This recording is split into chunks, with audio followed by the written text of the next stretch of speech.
Oh my goodness, when she did this, I thought it was normal teenage hijinks. No, it was related to this man. It's tragic that I can't go back and fix it now, you know.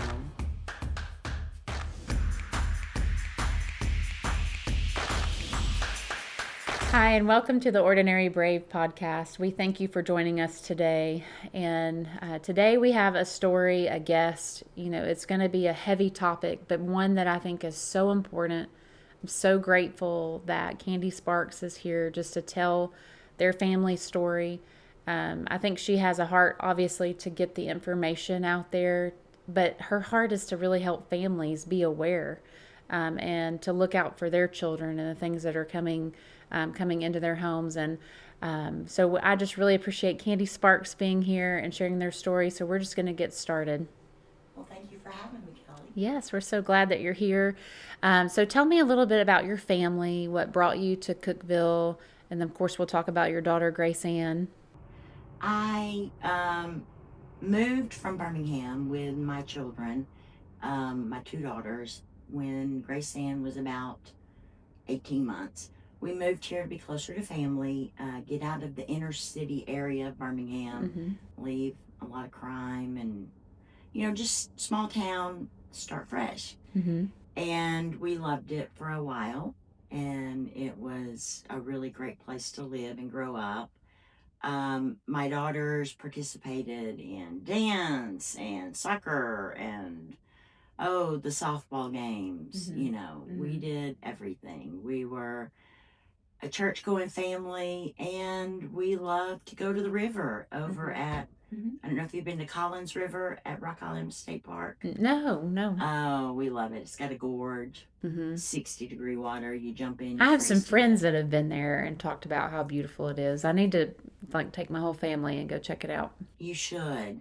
But, we were just an average family. We had our dysfunctions, like most Sure, families, all of us have it. but we also had a deep faith in God. And I took my kids to church. I took them to Sunday school. We memorized Bible facts. We had memory verse competition, went to youth retreats. We were just an average middle class American Southern family trying to get by. And something horrible happened on September 29th, 2019. My daughter, Grace Ann, shot herself in the head at the request of a man that had been stalking her on the internet, preying on her, grooming her since the time she was approximately 12 or 13. The police don't know the exact age. Berkebile, the perpetrator, said he's known her since she was 13. And how old was she when she passed? 19. 19. Okay. So that's quite some time. And what he did was he manipulated her. I've learned a lot about online grooming, and one of the things that they do at first is find a kid that might be anxious or vulnerable, which Grace Ann was. I mean, she was an awkward kid, vain kid, and a little irreverent, had some social anxiety, and so she was finding her place in her peer group, like most teenagers, and a little vulnerable. Well, groomers prey on that. Sure. When they find, and internet grooming, it's real. Coercion, manipulation, emotional damage, all of that emotional attachment, all that can happen online in ways that we may not understand because our kids are vulnerable. Right. And these perpetrators, these predators, play on that vulnerability and create a sense of trust. Yes. And then, I mean, do you feel like these perpetrators, what they're trying to gain from this is just power and control? That is an excellent question. In Berkebau's case, I think he was just deviant and weird. He wanted for a sexual gratification. This is a very difficult, salacious topic. But his idea of a fantasy was to watch somebody in his words, blow their brains out. Mm. And you would think that would set off all kinds of red flags in my daughter's head. Sure. But the thing that, Well, that was years of a relationship. right. Mm-hmm. So he has been her friend. Investing time. Yes. It's very sick. Yes. And so they started this video chatting on FaceTime. Mm-hmm. And whenever he would encourage her to do. But one of the things that he did, and the police commented on in the trial, was that he would start their conversations asking how she felt. Where's your anxiety? Are you feeling suicidal today? He would talk to her, he would ramp up, agitate her, get her to obey him, whatever. And at the end of the conversation, he would ask her, do you feel like it today? How's your suicidal ideation? Are you anxious? And the numbers on a scale of 1 to 10 would invariably be higher at the end of the conversation. Mm-hmm. So his goal was to unsettle her Mm-hmm. so that he could meet his end goal.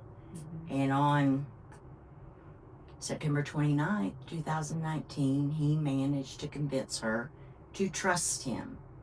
She was to put a bullet in a chamber of a revolver and trust him to tell her when the bullet was in the correct chamber and stop her from killing herself. She told him in one of the last texts she sent him before their video chat, I'm trusting you not to let me die. Mm. So she was not intending to die. Yeah. But she was definitely intending to be what he wanted her to be. Yeah. Because that's how he had groomed her. And I had never heard of this guy. Mm-hmm. I didn't know. All those years you didn't know he existed. Things started to fall into place Sure. once I realized what had happened. Mm-hmm. You know, hindsight is 20/20, and once you have all the facts, you can look back and pinpoint, that was related to this. Mm-hmm. Oh my goodness, when she did this, I thought it was normal teenage hijinks. Mm-hmm. No, it was related to this man. Yeah. And it's tragic that I can't go back and fix it now, you know. Yeah. But I Yes. feel like your story can help so many of us. And I hate that you had to go through that in order to help people. But I know that it just won't be all for naught, that you can help other parents understand and be aware. Well, I didn't want her story to end Mm-hmm. with just the gruesomeness, Sure. just the salacious, titillating facts of, you know, you read the comments online and people are very quick to judge and very quick to offer their opinion on what's wrong with your parenting. But at the same time, there are also parents and students and kids that comment and say, oh my goodness, I've been bullied online like this. Yeah. Oh, your story is so heart-wrenching. I feel like my daughter might be involved in something. Well, it could be any of us. It really could. I mean, there is so much exposure and access to things online that it really could be any of us. And I, as a parent, I worry for my own kids. And I mean, you just don't know what they're being exposed to and what's being hidden. And no. And the important things to know about online grooming and psychological manipulation, which is what this is, mm-hmm. is a psychological manipulation, yes. is you can't see it as a parent. Right. It's happening privately and in secret. Mm-hmm. And here's the thing, the groomer teaches the child how to keep a secret. They coach them in ways to hide what they're doing. Mm-hmm. And the sad thing is the vulnerable child may be feeling seen for the first time because of what this perpetrator is feeding them emotionally. Mm-hmm. And they're very good at exploiting loneliness mm-hmm. and mental health issues. Yes. They target that. So, and kids don't have to leave the house to be exploited Right. and preyed on. And that's something that I think parents really need to be aware of. Mm-hmm. That this can all happen right in your own house. On your own computer. Mm-hmm. I mean, you can have, and I am a big advocate of net nannies and filters, whatever we call them these Mm-hmm. days. Those apps on your cell phone Yes. that tell you what your kids are doing. I'm a big fan of those. I'm a big fan of cell phones that only make calls and texts to mom and dad. Mm-hmm. Until a kid understands the danger. Mm-hmm. And parents need to educate themselves Yes. on what's out there. Well, I mean, you mentioned computers and we've mentioned cell phones. I mean, I think it's important to make sure as parents we're monitoring both because I mean, like for example, like we have pretty strict rules in our house. Like our kids really can't have phones till they're 16, but they have computers, Right? Because they're doing school, and so groomers can come through the computers too. So I think it's important that we're watchful, we're diligent. Well, if an app has a private chat feature, Mm-hmm. if it has a feature where you get matched with random people, those are all things that make your child vulnerable. Sure. To being exploited by a predator. Mm-hmm. So, being educated and aware of what's out there, that was my mistake. I had no clue. I can remember thinking, what the heck is an app? How is that different than a computer program? Mm-hmm. Well, they're not. One's for a phone, you know what I'm saying? Mm-hmm. But I can remember being just, this technology's coming so fast. It is, and it's ever changing. And as a parent, I've done a lot of research just because I'm trying to protect my children as much as possible. And I think I've shared on this podcast before, but I've shared with you, that I had a child that had a struggle with porn, and we had all kinds of things set in place, but things were still kind of getting past these filters and these blocks. Right. And I am constantly looking at like what's the next thing because, to be quite honest, these businesses, these groomers, they learn how to get past these things. They learn loopholes. I mean, just recently something has passed on Instagram I'm not a fan of. It's called Instance. It's basically taking any kind of parental protection away for any kid that's on Instagram. And so it's like they're just constantly developing programs and software that can bypass these things. It's exhausting. I mean, it's exhausting, but I mean, there's an element to this where I'm like, Lord, I trust you with my kids, and then there's an element to it to where it's like you have to be that guard, right, who's standing watch. And the app and the internet are not always just dangerous in and of themselves. Mm-hmm, right. It's the fact that these kids are emotionally vulnerable and unfettered access by somebody is what you're in danger of having your child exploited if the wrong person comes in contact with them. Yes. So I'm not advocating for no internet usage. Destroy the WebbyNet. No. I feel like you said, constant vigilance, education. And that's hard because moms work, right, dads work, moms have multiple kids. The laundry always needs to be done. So I know it's a struggle. Yes. But it's important. It is. Now, you mentioned something prior to us starting filming this, but I think it's something really important is that, this can happen to people that are what we would consider good homes, solid homes. And kids that grow up in religious homes, Right. can be targeted. And I think that's something important. If you want to talk about that, like parents need to be aware. Yeah, just because a child has a faith in the Lord, has a strong faith, good morals, a good family, does not mean that they're not emotionally vulnerable, that they don't have anxiety, that they don't have bouts of depression. Kids suffer what normal kids suffer. regardless of the religiosity or spirituality of their home. I mean, mom and dad can be very involved. So have conversations with your kids.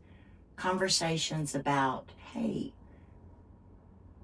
are you feeling like I would be so disappointed in you that you're scared to tell me something?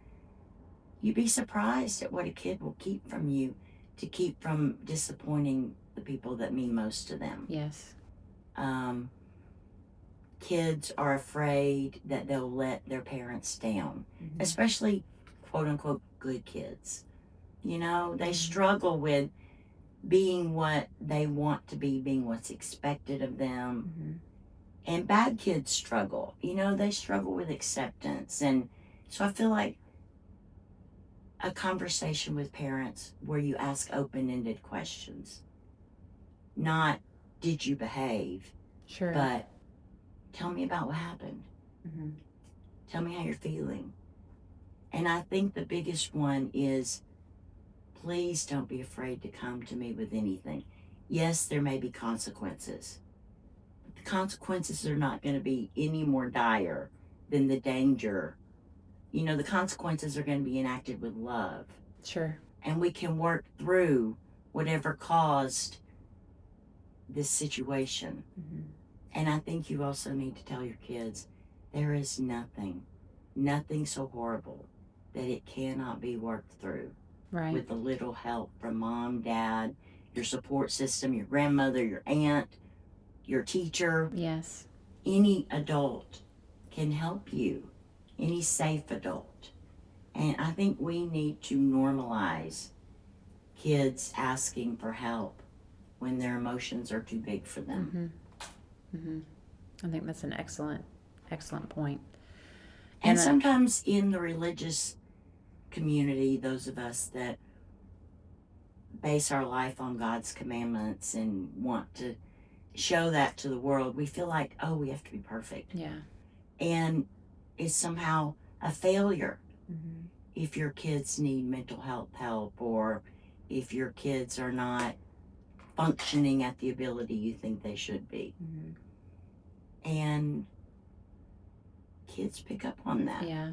So I don't think that it's anything to fear. I think we need to change our mindset and recognize that, yes, we can have faith, and yes, we can have a great deal of peace and comfort from the Holy Spirit. But yes, we can also struggle with mental things that are totally not even related to our spiritual. They might be hormonally related. Right. Or neurotransmitter related, or things happening in your life related. But all of these emotions happen even when you have a strong faith in God. And recognizing that and giving space to that and allowing the kid to admit that and work through it is so vital. I think that's a really good word. I try often to tell my own children and kids I work with in our youth group that, you know, Paul says in Scripture, I'm a chief sinner among sinners. And I try to share that with, you know, I'm a pastor's wife, and so I always try to share that, like, hey, I'm a chief sinner among sinners. I do not have my life all together. Right. I'm always in a struggle. There's there's always something that I'm trying to come through or to do, to be better at, but there's grace. And the Lord gives me that grace, and, you know, and I try to help especially the girls, you know, that I work with, to try to see that in themselves, you know, that the Lord looks at them through their struggle and still thinks that they're beautiful, still thinks that they're wonderful, still thinks that they're an incredible creation. But, you know, they've got to believe that themselves too. Right. And that's a hard thing, you know, to get across to these teenagers, you know, that are going through a lot. And sometimes they need help learning that. Yes. Reframing those negative thoughts. And that's where therapy, support from relatives, and positive role models can help. Yes. Activities, confidence building activities where groups of kids work together.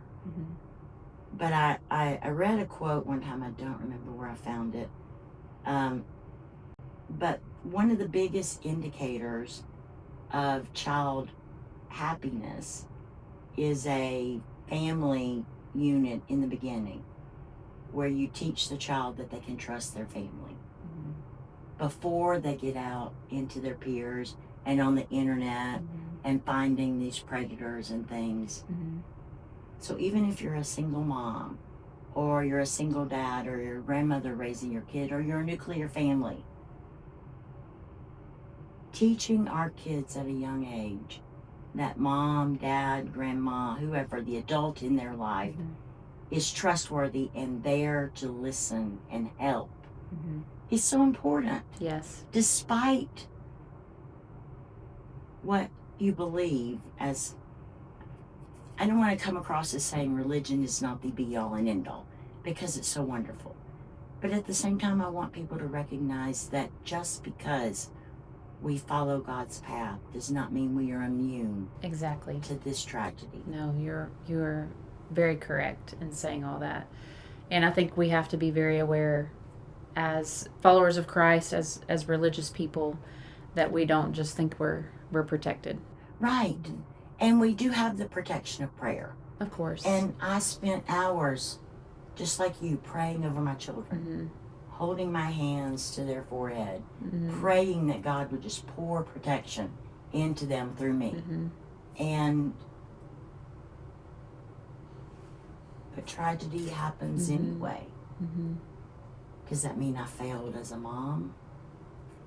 I don't know. I still haven't come to terms with that. But it does mean that I missed some things. And I'll regret that for the rest of my life.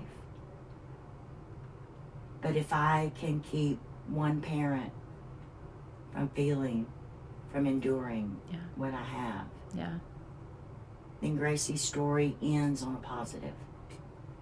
You know? Yeah. Well, I appreciate you just being vulnerable, sharing all these things. Now, I know that you were able to fight and get some legislation passed in Tennessee. Can you share a little bit about that? Sure. The Grace Ann Coercive Suicide Prevention Act of 2026. Big mouthful. But what it does is it gives a name to this action of coercive suicide. When Grace Ann's murder, that's what I call it, happened, there was no coercive suicide statute. And at first they thought they could not prosecute. There was going to be difficulty prosecuting. They finally were able to try him under negligent homicide. And he was found guilty, and so he is a convicted felon. But that only came with 2 years maximum sentence.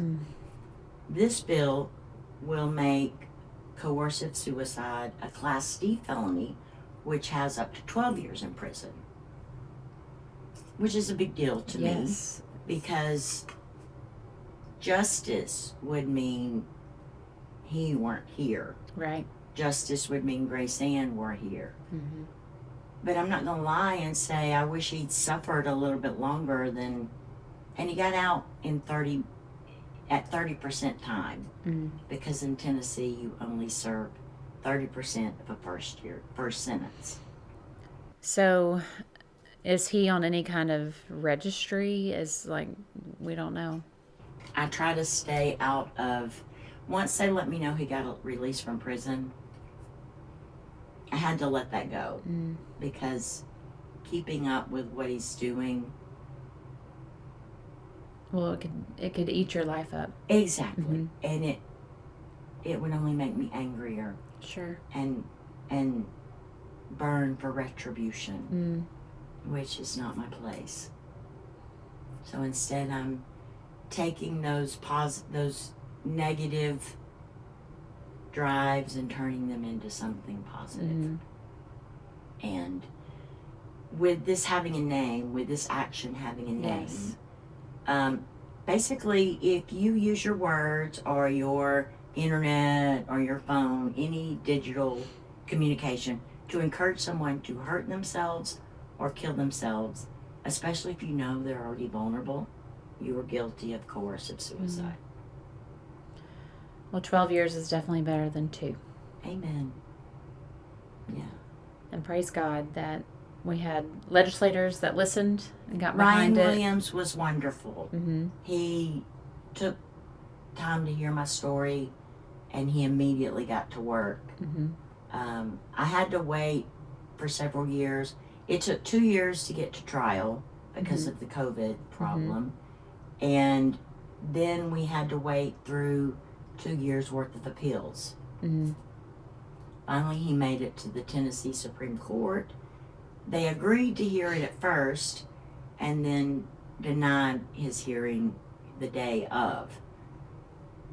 So his conviction stands, and that's when I felt like it was time to move forward. Yes. And get this law passed. So now I'm waiting for the governor to sign it. Hopefully I'll get to go watch. Yes.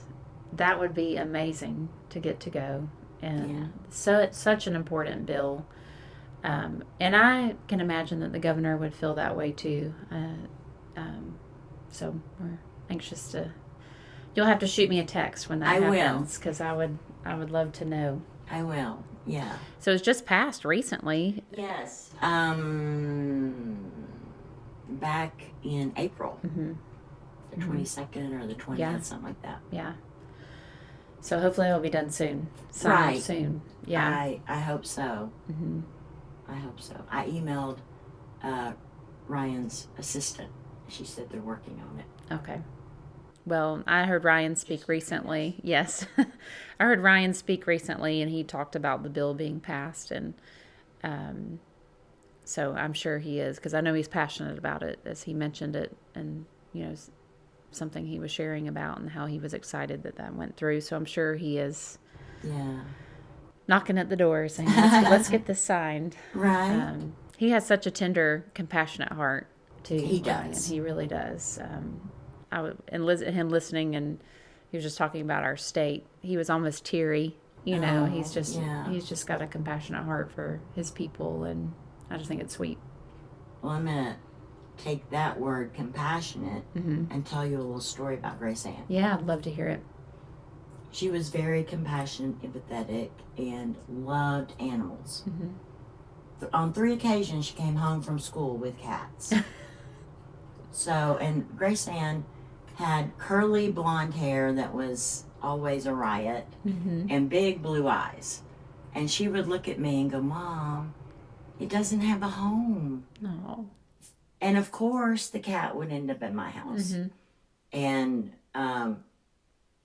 one time a cat came home that somebody, I don't know how, but somebody had shaved its tail.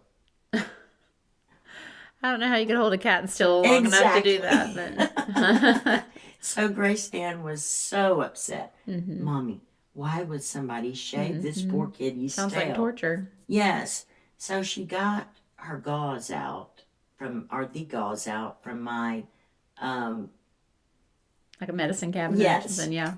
And tried to wrap the tail up and couldn't figure out why the cat was running around. The gauze was running everywhere.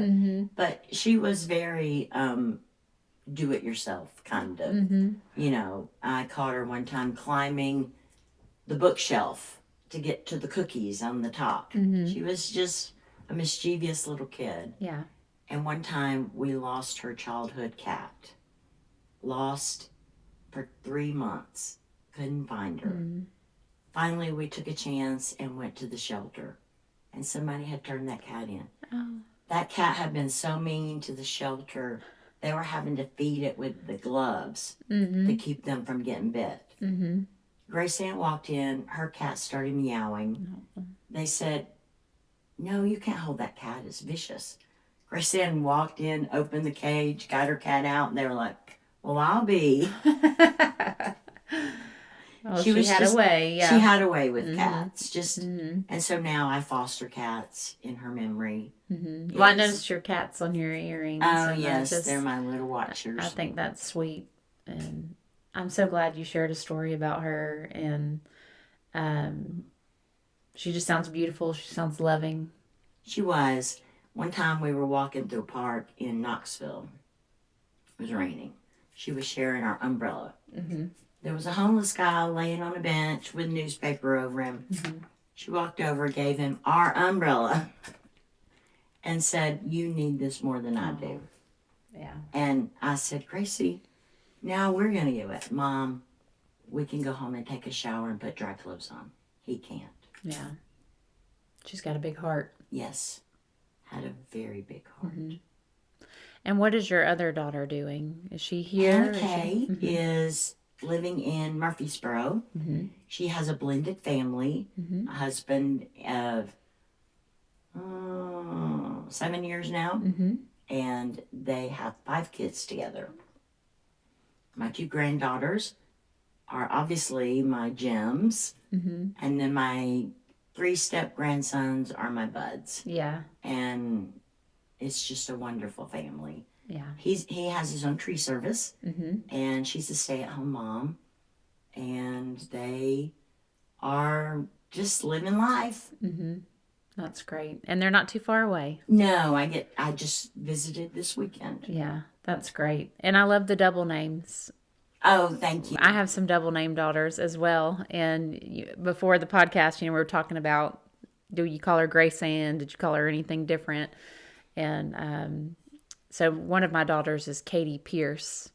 And that is her name, like Katie Pierce. But a lot of people, and it's fine, they nickname her, and we do too. We call her KP for short. But she's always correcting people if they just say Katie. She's like, Right. It's Katie Pierce. And that's the way Grace Ann Yeah. was. Mhm. They would call her Grace, and she would be like, "No, it's Grace Ann." Yeah. And their names, both my girls were named Hannah because it is Hebrew for grace Mm-hmm. of God, Mm-hmm. or gift from God. Mm-hmm. And then grace obviously means unmerited favor, Mm-hmm. God's gift. Mm-hmm. So both my girls were my gifts from God, and their names reflect that. Yeah. That's And beautiful. then Kay was my mother's middle name, Mm-hmm. and Ann was an ancient relative who crossed a river into Tennessee that my husband was very fond of. Mm-hmm. So all their names were Yeah. very significant. I love all that. I'm big on names too. Our other daughter is Lila Ruth. I love that. And we really technically dropped the double name part of it. She came in with a long name because we adopted her from India. So she actually is Lila Ruth Ami, which was her Indian name. We didn't want her to lose that part. Right. But she really struggled early on with like speech and different things. And so it was just a lot easier for her to say Lila. And so I still call her Lila Ruth. And my family will often refer to her as Lila Ruth, but she mainly goes by Lila now. Oh, I love that. Mm-hmm. Lila's such a pretty name. Well, Ruth was my grandmother's name. yeah, well, same. Ruth is my grandmother's name, so that's why that went in there. But Lila, I think it was in the Hebrew meaning, it means beautiful, dark-haired one. And that is who she is. How appropriate. And it also had another word meaning, I can't remember if it was Persian, meaning mine. And for the adoption, that was really big for us because she became ours and the Lord gave her to us. So she is mine. Right. And so we always tell her that she belongs to us. But, well, I'm anxious to hear about Governor Lee signing this bill, and we will follow up with that and ask you more questions in the future. But I thank you so much for being here, just opening your heart, sharing your story, helping us as parents be aware. And we'll probably have you back on sometime just as time goes on and you learn more things to help us with parents, just to be aware, of the groomers that are out there, the internet things that are going on out there. Well, I wanted to leave you with one thought that might put it in perspective. Mm-hmm. The CDC did a study at one point and discovered that 1 in 12 kids is approached online for questionable experiences. Yes. 1 in 12. Look at high school and just start counting. 1, 2, That's 3. at least 2 in a classroom. That is. Mm-hmm. And if you have 6 kids, 5 kids, 4 kids, you're likely to have one of those Yes. kids in your mix. Yes. Well, I've got 6 kids at home. So, Yeah. well, I thank you so much just for helping us be aware, sharing your story. You're and welcome. Anytime you want to come back on and help us with anything else or to know, I'm always open. So, Thank you, Kelly. well, thank you for joining us today for The Ordinary Brave and just listening to the Sparks family just share their story. I mean, it's a heavy story, but we're thankful for the life of Grace Ann and how it can live on and also impact us. And we thank Candi, her mom, for being here to share. And if you like what you're hearing, we ask that you like and share our podcast with others. Thanks. Have a great day.